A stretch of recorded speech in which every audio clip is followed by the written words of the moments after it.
ஓடி விளையாடு ஓய்ந்திருக்கலாகாது. அதுக்கு தான் சூப்பர் சரவணா ஸ்டோர்ஸ்ல சம்மருக்கு ஆடைகள் வாங்கும் போது அவுட்டோர் கேம்ஸ் ஃப்ரீ.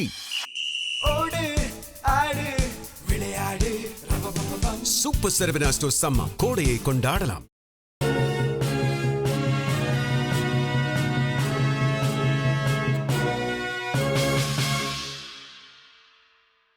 வணக்கம்.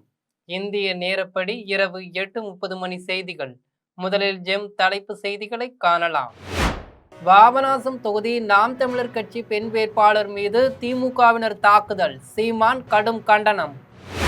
வாக்காளர் பட்டியல் சிறப்பு தீவிர திருத்தத்தை திறம்பட நடத்தியதற்காக ஞானேஷ்குமாருக்கு பாரத ரத்னா விருது வழங்க வேண்டும், அசாம் முதலமைச்சர் ஹிமந்த் பிஸ்வா சர்மா வேண்டுகோள். 85% வாக்குப்பதிவு என்பதெல்லாம் இதுவரை தமிழ்நாடு காணாத வரலாறு, தமிழக வெற்றி கழக தலைவர் விஜய் அறிவிப்பு. ஒப்பந்தம் செய்ய ஈரான் விரும்பவில்லை என்றால் தான் அதை இராணுவ ரீதியாக முடிவெடுத்து விடுவேன், அமெரிக்க அதிபர் டொனால்ட் ட்ரம்ப் எச்சரிக்கை. இனி விரிவான செய்திகளை காணலாம். பாபநாசம் தொகுதி நாம் தமிழர் கட்சி வேட்பாளர் அனீஸ் பாத்திமா மீது கொடுந்தாக்குதல் நடத்திய திமுக முரடர்கள் மீது கொலை முயற்சி வழக்கு பதிவு செய்து உடனடியாக கைது செய்ய வேண்டும் என்று கட்சி ஒருங்கிணைப்பாளர் சீமான் தெரிவித்துள்ளார். நாம் தமிழர் கட்சி ஒருங்கிணைப்பாளர் சீமான் அறிக்கை ஒன்றை வெளியிட்டுள்ளார். இதில் தஞ்சாவூர் மாவட்டம் பாபநாசம் சட்டமன்ற தொகுதி நாம் தமிழர் கட்சி வேட்பாளர் அனீஸ் பாத்திமா அம்மாப்பேட்டையில் உள்ள வாக்குச்சாவடிகளை பார்வையிட சென்றார். அப்போது கர்ப்பிணி பெண் என்றும் பாராமல் அவரை திமுக முரடர்கள் கடுமையாக தாக்குதல் தொடுத்திருப்பது வன்மையான கண்டனத்திற்குரியது என்று தெரிவித்தார். திமுக முரடர்களால் தாக்கப்பட்டு மருத்துவமனையில் இருந்து தங்கையின் நிலை கண்டு மனம் மிகவும் வேதனையடைந்ததாக கூறினார். கருத்துக்களால் எதிர்கொள்ளும் திறனற்ற கோழைகள் வன்முறையை கட்டவிழ்த்துவிட்டு வெற்றி பெற நினைப்பது வெட்கக்கேடானதாகும். மேலும் திமுக ஆட்சியில் இருந்து 5 ஆண்டு காலமும் பள்ளி படிக்கும் சிறுமிகள் முதல் வீட்டில் தனியாக இருக்கும் பாட்டிகள் வரை பெண்கள் மீது கடுமையான தாக்குதல்களை நடத்தி பெண்களுக்கு சிறிதும் பாதுகாப்பற்ற மாநிலமாக தமிழ்நாட்டை மாற்றியது. தற்போது 5 ஆண்டு கால ஆட்சியும் முடிந்த பிறகும் பெண்கள் மீதான தாக்குதல்களை திமுக முரடர்கள் தொடர்வது அதிகார மமதையின் உச்சமாகும் என்று தெரிவித்தார். எனவே தமிழ்நாட்டின் காவல்துறையையும் சட்ட ஒழுங்கையும் தம்முடைய கட்டுப்பாட்டில் வைத்துள்ள தேர்தல் ஆணையம் பாபநாசம் தொகுதி வேட்பாளர் அனீஸ் பாத்திமா மீது கொடுந்தாக்குதல் நடத்திய திமுக முரடர்கள் மீது கொலை முயற்சி வழக்கு பதிவு செய்து நடவடிக்கை எடுக்க வேண்டும். இல்லையென்றால் நாளை பாபநாசத்தில் நாம் தமிழர் கட்சி மாபெரும் கண்டன போராட்டத்தை முன்னெடுக்கும் என்று எச்சரிக்கை விடுத்தார். வாக்காளர் பட்டியல் சிறப்பு தீவிர திருத்தத்தை திறம்பட நடத்தியதற்காக ஞானேஷ்குமாருக்கு பாரத ரத்னா விருது வழங்க வேண்டும் என்று அசாம் முதலமைச்சர் ஹிமந்த் பிஸ்வா சர்மா தெரிவித்துள்ளார். அசாம் முதலமைச்சர் ஹிமந்த் பிஸ்வா சர்மா செய்தியாளர்களை சந்தித்து பேசினார். அப்போது பேசிய அவர், வாக்காளர் பட்டியல் சிறப்பு தீவிர திருத்தத்தை திறம்பட நடத்தியதற்காக ஞானேஷ்குமாருக்கு பாரத ரத்னா விருது வழங்கி கௌரவிக்கப்பட வேண்டும் என்று கூறினார். அசாமில் பாஜக 100 இடங்களையும் மேற்கு வங்காளத்தில் 200 இடங்களையும் பிடிக்கும் என்று தெரிவித்தார். மேலும் மேற்கு வங்காளத்தில் பாஜக ஆட்சி அமைந்தவுடன் பாஜக வேட்பாளர்கள் மீது தாக்குதல் நடத்தியவர்களுக்கு தகுந்த பாடம் புகட்டப்படும் என தெரிவித்தார். 85% வாக்குப்பதிவு என்பதெல்லாம் இதுவரை தமிழ்நாடு காணாத ஒன்று என்று தமிழக வெற்றி கழக தலைவர் விஜய் தெரிவித்துள்ளார். தமிழக வெற்றி கழக தலைவர் விஜய் தனது எக்ஸ் தள பதிவில் அரசியலை ஒரு குறிப்பிட்ட எல்லைக்குள் கட்டுப்படுத்தி வைத்தவர்களின் மாயாஜால கணக்குகள் சாதாரண மக்களால் உடைத்து நொறுக்கப்பட்டுள்ளன என்று கூறினார். அரசியலை கண்டுகொள்ளவே மாட்டார்கள் என்று இதுவரை அனுமானிக்கப்பட்ட இளைஞர்களும் பெண்களும் அரசியல் பேச தொடங்கப்பட்ட அதிசயமும் அவசியமும் நிகழத் தொடங்கிவிட்டது. இது எப்போது இருந்து தொடங்கியதென நடுநிலை மனம் கொண்டோர் அனைவரும் உணர்வர் என்று தெரிவித்தார். இதுவரை பெருமளவிலான குறிப்பிட்ட சதவிகித வாக்குகள் வாக்குச்சாவடி பக்கமே வராமல் இருந்தன. ஆனால் 2026ஆம் ஆண்டு ஏப்ரல் 23ஆம் தேதி நடைபெற்ற சட்டமன்ற தேர்தல் வாக்குப்பதிவு தமிழக தேர்தல் அரசியல் வரலாற்றில் சிகரமான வரலாற்று நிகழ்வாக பதிவாகியுள்ளது. மேலும் 85% வாக்குப்பதிவு என்பதெல்லாம் இதுவரை தமிழ்நாடு காணாத ஒன்று என்று கூறினார். ஒப்பந்தம் செய்ய ஈரான் விரும்பவில்லை என்றால் தான் அதை இராணுவ ரீதியாக முடிவெடுத்து விடுவேன் என்று அமெரிக்க அதிபர் டொனால்ட் ட்ரம்ப் எச்சரிக்கை விடுத்துள்ளார். அமெரிக்காவில் உள்ள வெள்ளை மாளிகையில் அதிபர் டொனால்ட் ட்ரம்ப் செய்தியாளர்களை சந்தித்து பேசினார். அப்போது பேசிய அவர், ஈரானுடனான பேச்சுவார்த்தையில் இழுபறி நீடிப்பதால் போரை முடிவுக்கு கொண்டு வர அவசரப்பட மாட்டேன் என்றும் தான் மிக சிறந்த ஒப்பந்தத்தை மேற்கொள்ள விரும்புகிறேன் என்றும் தெரிவித்தார். ஆனால் ஒப்பந்தம் செய்ய ஈரான் விரும்பவில்லை என்றால் தான் அதை இராணுவ ரீதியாக முடிவெடுத்து விடுவேன் என்று எச்சரிக்கை விடுத்துள்ளார். மேலும் ஈரான் போர் நிறுத்த காலத்தில் தனது ஆயுத கிடங்குகளை சிறிதளவு நிரப்பி இருக்கலாம், ஆனால் அமெரிக்க இராணுவத்தால் அவற்றை ஒரு நாளுக்குள் அழித்துவிட முடியும் என்று தெரிவித்தார். தேர்தல் ஆணையத்தின் குறைபாடுகளை பெரிய அளவில் குறைக்க கூற முடியவில்லை என்று பாஜக மாநில துணைத் தலைவர் ராமலிங்கம் தெரிவித்துள்ளார். சேலம் நெடுஞ்சாலை நகரில் உள்ள அதிமுக பொதுச் செயலாளர் எடப்பாடி பழனிசாமியை பாஜக மாநில துணைத் தலைவர் ராமலிங்கம் சந்தித்து பேசினார். தொடர்ந்து செய்தியாளர்களை சந்தித்து பேசினார். அப்போது பேசிய அவர், தேர்தல் ஆணையத்தின் குறைபாடுகளை பெரிய அளவில் குறைக்க கூற முடியவில்லை, ஆனால் அவர்களால் பணப்புழக்கத்தை கட்டுப்படுத்த முடியவில்லை என்று குற்றம் சாட்டினார். மேலும் திமுகவிற்கு தேர்தலுக்கும் ஒரு முகம் இருக்கும், தேர்தலுக்கு பின்னர் ஒரு முகம் இருக்கும் என்று தெரிவித்தார். தேர்தல் ஆணையம் தேர்தலுக்கு முன்பு 3-4 நாட்களுக்கு முன்பு சாதாரண மக்கள் எடுத்துக்கொண்டு போன அவர்களுடைய செலவினங்களுக்காக எடுத்துக்கொண்டு போன பணம், அவர் நகை வியாபாரிகள் அதை போன்ற வியாபாரிகள் எடுத்துக்கொண்டு போன பணத்தை எல்லாம் துருவி பிடித்தார்களே தவிர கடைசியிலே அரசியல்வாதிகள் கொண்டு போய் போன பணத்தை அவ்வளவாக பிடித்ததாக தெரியவில்லை. மத்திய அரசு கொண்டு வந்த அவனுடைய ஒட்டுமொத்தமான முகம். மதுராந்தகத்தில் வாக்குப்பதிவு எந்திரங்கள் வைக்கப்பட்டுள்ள வாக்கு எண்ணும் மையத்தை தேர்தல் அதிகாரி மாலதிகளன் ஆய்வு செய்தார். தமிழக சட்டமன்ற தேர்தல் நேற்று முடிவடைந்தது. இந்நிலையில் ஒவ்வொரு தொகுதிகளிலும் வாக்கு எந்திரங்கள் சீல் வைக்கப்பட்டு வாக்கு எண்ணும் மையங்களுக்கு தமிழகம் முழுவதும் அனுப்பி வைக்கப்பட்டது.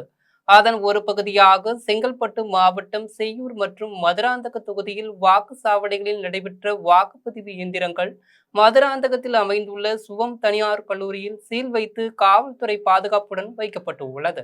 இந்நிலையில் செங்கல்பட்டு தேர்தல் நடத்தை அதிகாரி மாலதிகளன் வாக்கு எண்ணும் மையத்தை ஆய்வு செய்தார். இந்த ஆய்வில் மதுராந்தகம் மற்றும் செய்யூர் தொகுதி தேர்தல் நடத்தும் அலுவலர், முக்கிய அதிகாரிகள் உடனிருந்தனர். புதுக்கோட்டை மாவட்டத்தில் மின்னணு வாக்குப்பதிவு இயந்திரங்கள் வேட்பாளர்கள் மற்றும் முகவர்கள் முன்னிலையில் பாதுகாப்பு அறையில் மூடி சீல் வைக்கப்பட்டது.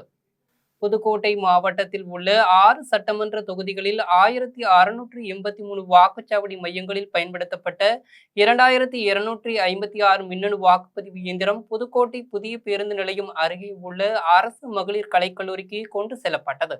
இதனைத் தொடர்ந்து வாக்கு எண்ணும் மையத்தில் பாதுகாப்பு அறையில் மின்னணு வாக்குப்பதிவு இயந்திரங்கள் அடுக்கப்பட்டு வேட்பாளர்கள், முகவர்கள், மாவட்ட தேர்தல் நடத்தும் அலுவலரும் ஆட்சியருமான அருணா, மாவட்ட தேர்தல் பார்வையாளர் சோட்டா சிங் ஆகியோர் முன்னிலையில் பாதுகாப்பு அறையில் மூடி சீல் வைக்கப்பட்டது. கோவையில் தன்னார்வ அமைப்பினர் ஆதரவற்ற குழந்தைகளை ஒரு நாள் சுற்றுலாவாக சென்னைக்கு விமானத்தில் அழைத்து சென்ற நிகழ்வு மகிழ்ச்சியை ஏற்படுத்தியுள்ளது. கோவையில் ரவுண்ட் டேபிள் வடக்கு மற்றும் லேடிஸ் சர்க்கிள் ஆகிய அமைப்புகள் இணைந்து பிளைட் ஆஃப் ஃபேண்டசி எனும் திட்டத்தை கடந்த 5 ஆண்டுகளாக செயல்படுத்தி வருகின்றனர். இத்திட்டம் ஆதரவற்ற மற்றும் பொருளாதாரத்தில் பின்தங்கிய குழந்தைகள் விமானத்தில் பயணிக்கும் வகையில் செயல்படுகிறது. இந்நிலையில் இந்த ஆண்டு போத்தனூர் பகுதியில் உள்ள ஆதரவற்றோர் இல்ல குழந்தைகளை கோவையில் இருந்து ஒரு நாள் சுற்றுலாவாக சென்னைக்கு விமானத்தில் அழைத்து புதிய அனுபவத்தை மாணவர்களுக்கு தன்னார்வ அமைப்பினர் வழங்கியுள்ளனர். இதனால் குழந்தைகள் அனைவரும் மகிழ்ச்சியுடன் காணப்பட்டனர். இதுகுறித்து தன்னார்வ அமைப்பினர் கூறுகையில், ஆதரவற்றோர் இல்லங்களில் வசிக்கும் பல குழந்தைகளுக்கு தங்கள் வாழ்நாளில் ஒருமுறையாவது விமானத்தில் பயணிக்க வேண்டும் என்ற கனவு இருக்கும். அத்தகைய கனவை நனவாக்கும் வகையில் இந்த சேவையை வருடா வருடம் செய்து வருவதாக தெரிவித்தனர். இந்நிகழ்வில் கோவை வடக்கு ரவுண்ட் டேபிள் 20 தலைவர் ராகுல் கிருஷ்ணகோபால், லேடிஸ் சர்க்கிள் சேர்பெர்சன் நிகிதா உள்ளிட்டோர் உடனிருந்தனர். கனவு இந்த ஃப்ளைட்டில் பயணிக்கணும் அப்படிங்கிறது. ஆனால் எல்லாத்துக்கும் அந்த வசதி வாய்ப்பு இருக்காது. ஸோ அந்த மாதிரி இந்த வசதி வாய்ப்பு இல்லாத குழந்தைங்களுக்கு நாங்கள் அந்த கனவை ஃபில்ஃபில் பண்ணுறது தான் இந்த மோட்டிவ். ஸோ அவங்களுக்கு ஒரு அந்த அந்த அந்த ஒரு நாள் அந்த அவங்க சந்தோஷம் அந்த இது. கோவில்பட்டியில் உள்ள அரசு பள்ளியில் அமைக்கப்பட்ட வாக்குச்சாவடி மையத்தில் பெண் ஒருவரின் வாக்கை கள்ள ஓட்டாக பதிவான சம்பவம் ஒரு பெரும் பரபரப்பை ஏற்படுத்தியுள்ளது. தூத்துக்குடி மாவட்டம் கோவில்பட்டி அருகே வஉசி நகரைச் சேர்ந்த காளியம்மாள் ஏவி மேல்நிலைப் பள்ளியில் அமைக்கப்பட்ட வாக்குச்சாவடி மையத்தில் தனது வாக்கினை செலுத்த வந்தார். அப்போது அவரது வாக்கு ஏற்கனவே செலுத்தப்பட்டதாக அதிகாரிகள் கூறியதால் அவர் அதிர்ச்சி அடைந்தார். மேலும் தான் இன்னும் வாக்களிக்கவில்லை, தன்னுடைய வாக்கை எப்படி யார் போட்டார்கள் என்று கேள்வி எழுப்பி வாக்குவாதத்தில் ஈடுபட்டார். தொடர்ந்து காளியம்மாளை சேலஞ்ச் வாக்களிக்க அதிகாரிகள் அறிவுறுத்திய நிலையில் அவர் சேலஞ்ச் வாக்கு செலுத்தினார். ஆலங்குடி தொகுதியில் சீல் வைக்கப்பட்ட வாக்கு இயந்திரம் கொண்ட வாகனத்தை திமுகவினர் பின்தொடர்வதாக கூறி அதிமுக, தாவிக உள்ளிட்ட கட்சியினர் வாகனத்தை நிறுத்தி காவல்துறையினருடன் வாக்குவாதத்தில் ஈடுபட்டதால் பெரும் பரபரப்பு ஏற்பட்டுள்ளது. புதுக்கோட்டை மாவட்டம் ஆலங்குடி தொகுதி நெடுவாசல் கிழக்கில் உள்ள வாக்குச்சாவடியில் வாக்குப்பதிவு முடிந்தவுடன் வாக்குப்பதிவு இயந்திரங்களை காவல்துறையினர் வாகனங்கள் மூலம் எடுத்து சென்றனர். திமுகவினர் வாகனத்தை பின்தொடர்வதாக கூறி அதிமுக, நாம் தமிழர் மற்றும் தமிழக வெற்றி கழகம் உள்ளிட்ட கட்சியினர் வாகனத்தை தடுத்து நிறுத்தி காவல்துறையினருடன் வாக்குவாதத்தில் ஈடுபட்டனர். தொடர்ந்து காவல்துறையினர் அனைவரிடமும் பேச்சுவார்த்தை நடத்தி வாகனத்தை வாக்கு எண்ணும் மையத்திற்கு கொண்டு சென்றனர். இதனால் அப்பகுதியில் பெரும் பரபரப்பு ஏற்பட்டது. ஆலந்தூர் தொகுதியில் வாக்குப்பதிவு இயந்திரங்களை எடுத்து சென்ற வாகனத்தை அதிமுகவினர் முற்றுகையிட்டதால் பெரும் பரபரப்பு ஏற்பட்டது. திருவள்ளூர் மாவட்டம் குமணஞ்சாவடி வழியாக ஆலந்தூர் சட்டமன்ற தொகுதியில் பதிவான வாக்குப்பதிவு இயந்திரங்கள் காவல்துறையினர் பாதுகாப்புடன் வாகனம் மூலம் காஞ்சிபுரத்தில் உள்ள வாக்கு எண்ணும் மையத்திற்கு எடுத்து செல்லப்பட்டன. அப்போது அந்த வாகனத்தை அதிமுகவினர் முற்றுகையிட்டு வாகனத்திற்கு சீல் வைக்காமல் எடுத்து செல்வதாக கூறி வாக்குவாதத்தில் ஈடுபட்டனர். இதுகுறித்து தகவல் அறிந்த பூவிருந்தமல்லி காவல்துறையினர் சம்பவ இடத்திற்கு சென்று பேச்சுவார்த்தை நடத்தி அவர்களை அங்கிருந்து அனுப்பி வைத்தனர். தொடர்ந்து வாக்கு எண்ணும் மையத்திற்கு வாகனம் எடுத்துச் செல்லப்பட்டது. வாழப்பாடி அரசு பள்ளியில் அமைக்கப்பட்ட வாக்குச்சாவடி மையத்தில் முதியோர் ஒருவரின் வாக்கு கள்ள ஓட்டாக பதிவான சம்பவம் பெரும் பரபரப்பை ஏற்படுத்தியுள்ளது. சேலம் மாவட்டம் வாழப்பாடி அருகே எழில் நகரைச் சேர்ந்த முதியவர் பலராம சுப்பிரமணியன் வாழப்பாடி அரசு பள்ளியில் அமைக்கப்பட்ட வாக்குச்சாவடி மையத்தில் வாக்களிக்க உரிய ஆவணங்களுடன் வந்தார். அப்போது தேர்தல் அலுவலர்கள் மற்றும் பூத் ஏஜென்ட்டுகள் ஏற்கனவே உங்கள் வாக்கை யாரோ பதிவு செய்து விட்டதாக அவரிடம் கூறினர். இதனை கேட்ட முதியவர் அதிர்ச்சி அடைந்து தனது ஓட்டை வேறு ஒருவர் எப்படி போட முடியும் என வாக்குவாதம் செய்தார். இதனால் அப்பகுதியில் பெரும் பரபரப்பு ஏற்பட்டது. சபரிமலை ஐயப்பன் கோவிலில் தடை செய்யப்பட்ட பகுதிகளில் ஹெலிகாப்டர் பறந்த விவகாரம் பெரும் சர்ச்சையை ஏற்படுத்தியுள்ளது.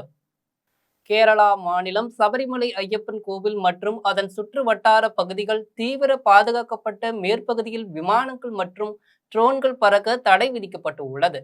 இந்நிலையில் சபரிமலை ஆலயத்தின் கொடிமரத்தில் மேற்பகுதியில் 5 மீட்டர் உயரத்தில் தாழ்ந்த ஹெலிகாப்டர்கள் பறந்து சென்றதுடன் அதிலிருந்தவர்கள் ஆலயத்தின் மேற்பகுதியை படம் பிடித்து சர்ச்சையை ஏற்படுத்தியது. தொடர்ந்து இது குறித்து சபரிமலை பாதுகாப்பு பணியில் ஈடுபட்டிருந்த காவல்துறையினர் நடத்திய முதற்கட்ட விசாரணையில் இந்திய கடற்படைக்கு சொந்தமான ஹெலிகாப்டர் என தெரிய வந்தது. தற்போது திடீரென தடை செய்யப்பட்ட பகுதியில் கடற்படைக்கு சொந்தமான ஹெலிகாப்டர் பறந்த விவகாரம் தொடர்பாக சபரிமலை பாதுகாப்பு அதிகாரியும் காவல்துறை கூடுதல் இயக்குநருமான ஸ்ரீஜித் விசாரணைக்கு உத்தரவிட்டுள்ளார். இந்நிகழ்வு அப்பகுதியில் பரபரப்பை ஏற்படுத்தியுள்ளது.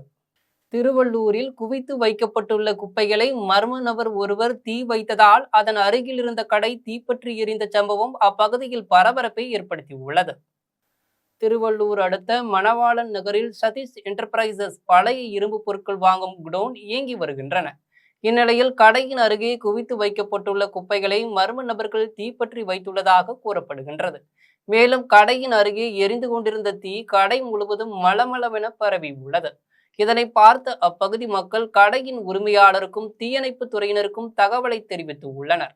பின்னர் சம்பவ இடத்திற்கு விரைந்து வந்த தீயணைப்பு துறையினர் சுமார் 1 மணி நேரம் போராடி தீயை அணைத்தனர். இருப்பினும் தீ கடை முழுவதும் பற்றி எரிந்ததால் பல லட்சம் ரூபாய் மதிப்புள்ள பழைய பொருட்கள் தீயில் எரிந்து நாசமாகின.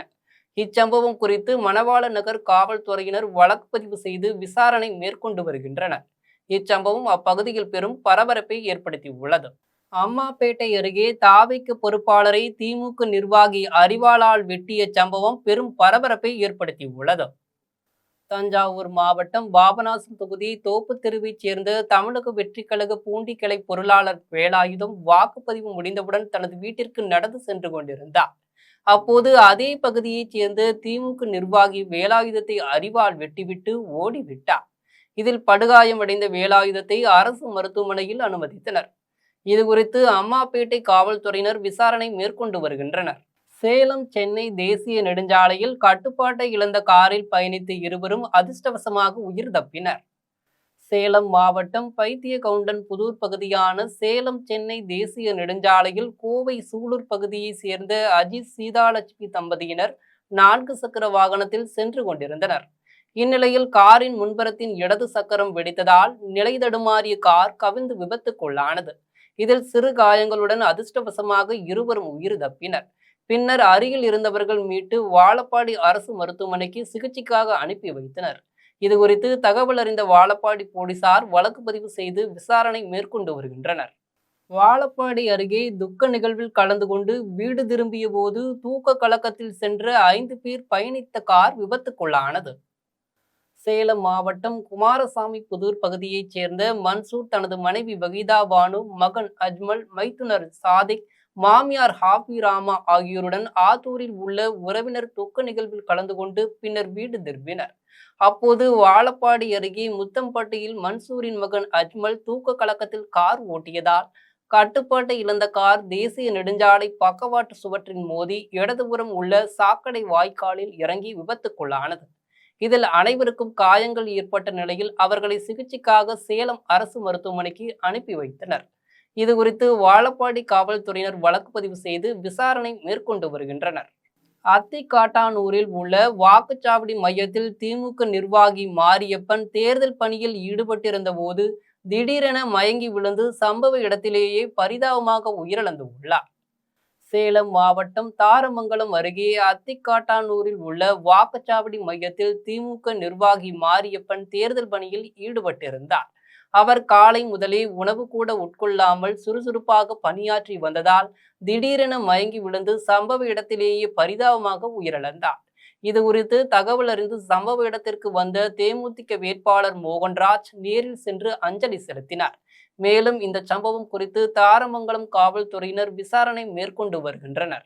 ஓமலூர் அருகே மர்ம நபர் ஒருவர் இரவு வீட்டிற்குள் புகுந்து தாயையும் மகனையும் வெட்டிய சம்பவம் பெரும் பரபரப்பை ஏற்படுத்தியுள்ளது.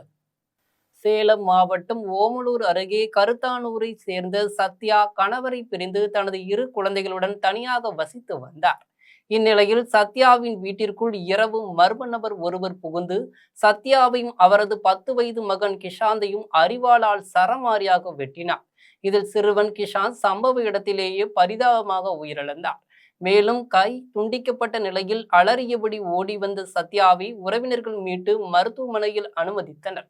இது குறித்து காவல்துறையினர் விசாரணை மேற்கொண்டு வருகின்றனர்.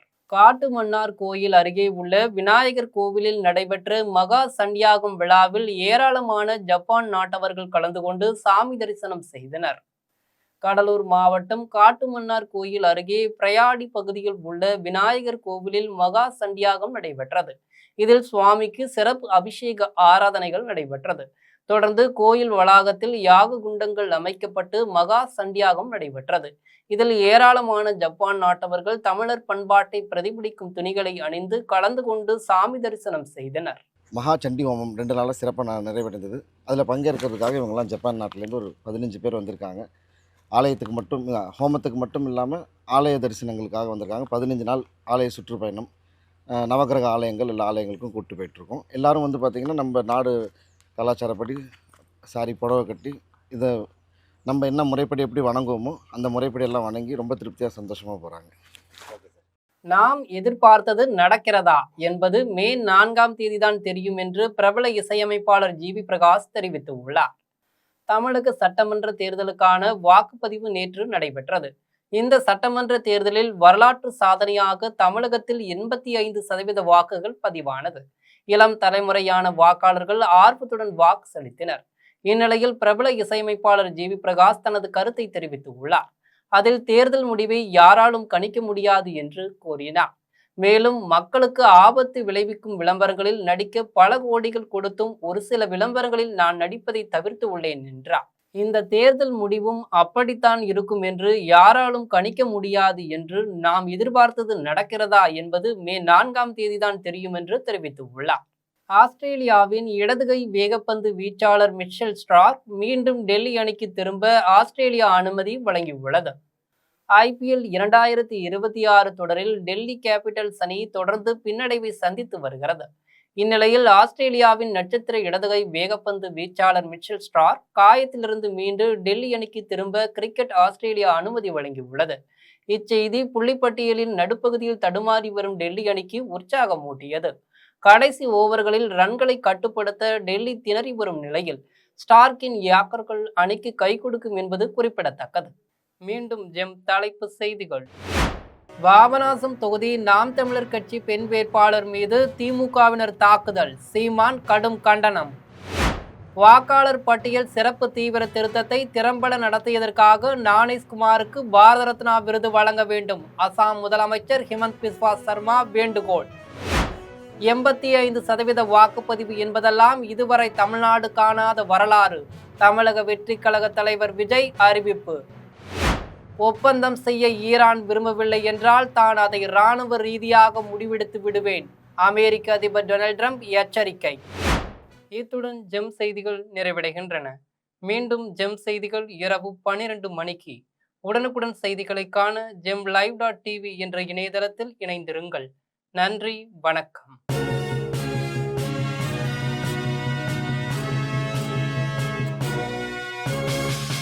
ஓடி விளையாடு ஓய்ந்திருக்கலாகாது. அதுக்கு தான் சூப்பர் சரவணா ஸ்டோர்ஸ்ல சம்மருக்கு ஆடைகள் வாங்கும் போது outdoor games free. Super Saravana stores summer கோடையை கொண்டாடலாம்.